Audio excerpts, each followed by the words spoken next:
सत्संग YouTube channel पर मैं धनंजय जैन आप सभी का हार्दिक अभिवादन करता हूं। दोस्तों, धनतेरस कल ही व्यतीत हुई, धन की पूजा की, और मैं देख रहा था हर एक घर में साफ सफाई का अभियान बड़ी जोरों से चल रहा था। मानो पूरे साल का कचरा ये दिवाली के शुभ मुहूर्त के पहले पहले सभी अपने घर से निकाल देना चाहते थे, क्योंकि कल दिवाली है और दिवाली पर जिस घर के अंदर स्वच्छता, अच्छता, निर्मलता ये सब रहता है, वहाँ पर लक्ष्मी भी निवास करने के लिए आतुरित रहती है। दिवाली पर्व पूरे वर्ष में एक ही बार आता है और इसकी आगमन की खुशी प्रत्येक हिंदुस्तानी के मन के अंदर अटखेलियां करने लगती है। भगवान राम कल विजयश्री हासिल करके अयोध्या में आए थे, तो जैनिज्म कहता है कि भगवान महावीर को दिवाली के दिन ही निर्वाण प्राप्त हुआ था, अर्थात वे सिद्ध, बुद्ध और मुक्त हो गए थे। संसार के जन्म जरा मृत्यु से हमेशा हमेशा के लिए वे सिद्धत्व पद को प्राप्त कर, कर्मों के बंधन को काट कर अजरामरत्व पद को प्राप्त कर चुके थे।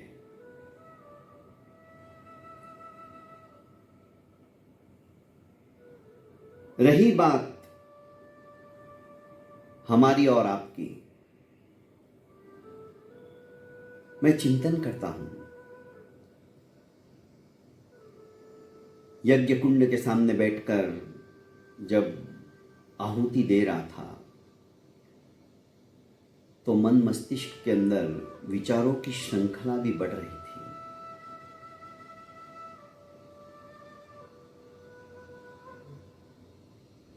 आज हम अतिक्रमण से प्रतिक्रमण की ओर नहीं, बल्कि प्रतिक्रमण से अतिक्रमण की ओर जा रहे हैं। भगवान राम एक नहीं, सैकड़ों राम भी आ जाते तो शायद रावण का वध नहीं कर पाते, पर रावण की एक गलती, सीता का हरण किया, और वही सीता का हरण रावण की मृत्यु का कारण बना। हम तुच्छ प्राणी हैं, हम कितनी गलतियां करते हैं। आज घर घर के अंदर रावण है और हमें ज्ञान देने के लिए बड़े बड़े पंडित हैं, हमारे अपने हैं, हमारे आचार्य हैं, ग्रंथ है, पंथ है, उद्भट विद्वान हमारे दोस्त हैं, पर हम उनमें से अच्छाइयों को लेने के बजाय बुराइयों को जल्दी लेते हैं। फलस्वरूप हम अपने जीवन के अंदर अभ्युन्नति नहीं कर पाते।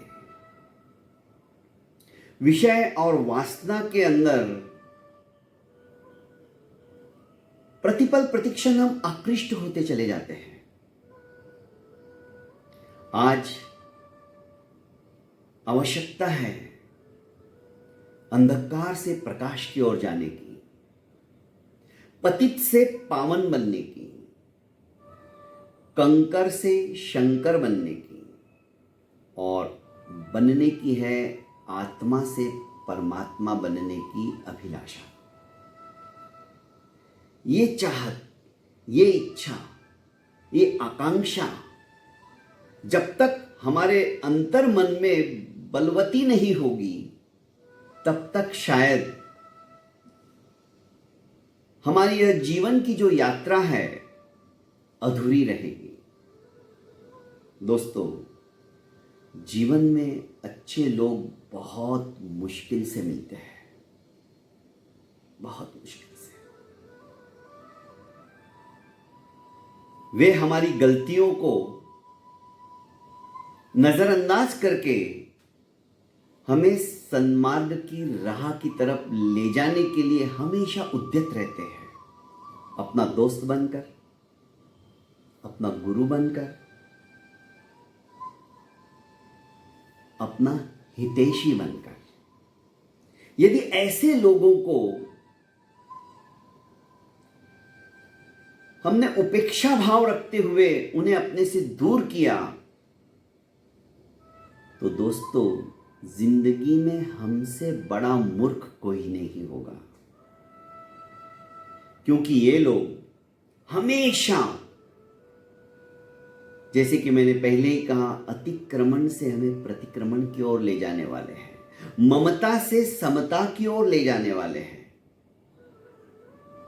बुराइयों से अच्छाइयों की तरफ ले जाने वाले हैं।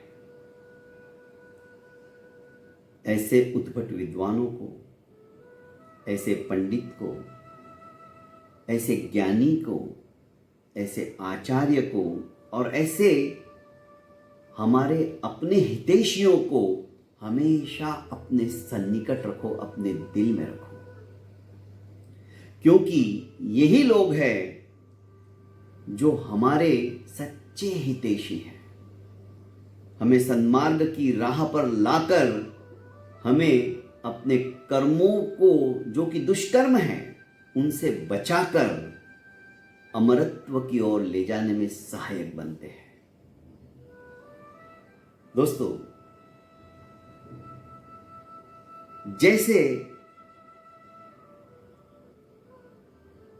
स्वच्छ अच्छे निर्मल पात्र के अंदर ही हम दुग्ध पान कर सकते हैं, दूध ले सकते हैं, आज की तारीख में दूध जो है वो अमृत जैसा होता है। सपोज एक बर्तन के अंदर पहले से ही नमक है, तो उसमें दूध ठहरेगा नहीं, पीने लायक नहीं रहेगा, दूध फट जाएगा। दूध को उस पात्र के अंदर ठहराना है, रखना है सुरक्षितता से, तो हमें उस नमक को पहले साफ करना पड़ेगा, बर्तन को अच्छी तरह से धोना पड़ेगा, स्वच्छ अच्छे निर्मल बनाना पड़ेगा, तब कहीं जाकर दूध उसमें रह सकता है। ठीक इसी तरह हमारे आत्मा के अंदर भी जब तक क्रोध, मान, माया, लोभ, राग, द्वेष, विषय, वासना, इस तरह का नमक भरा पड़ा रहा, तो आत्मरूपी पात्र के अंदर अमृतमय दूध ठहर नहीं सकता। उस दूध को, उस अमृतमय वाणी को यदि ठहराना है, तो दोस्तों, मन के भीतर छाए हुए इन विकारों के नमक को हटाना पड़ेगा, स्वच्छ करना पड़ेगा, निर्मल बनाना पड़ेगा, तब कहीं जाकर अमृतमय दूध उस पात्र के अंदर ठहर सकता है। बहुत बहुत धन्यवाद दोस्तों। कल दिवाली है और दिवाली के शुभ अवसर पर आप सभी को बहुत सारी शुभकामनाएं। जैसे आप अपने घर को एकदम स्वच्छ बना रहे हो, साफ सुथरा बना रहे हो, इसी तरह इस अंतर आत्मा को भी हम साफ सुथरा बनाएं, तो मैं समझता हूँ हमारा जीवन सचमुच में सफल हो जाएगा। बहुत बहुत धन्यवाद।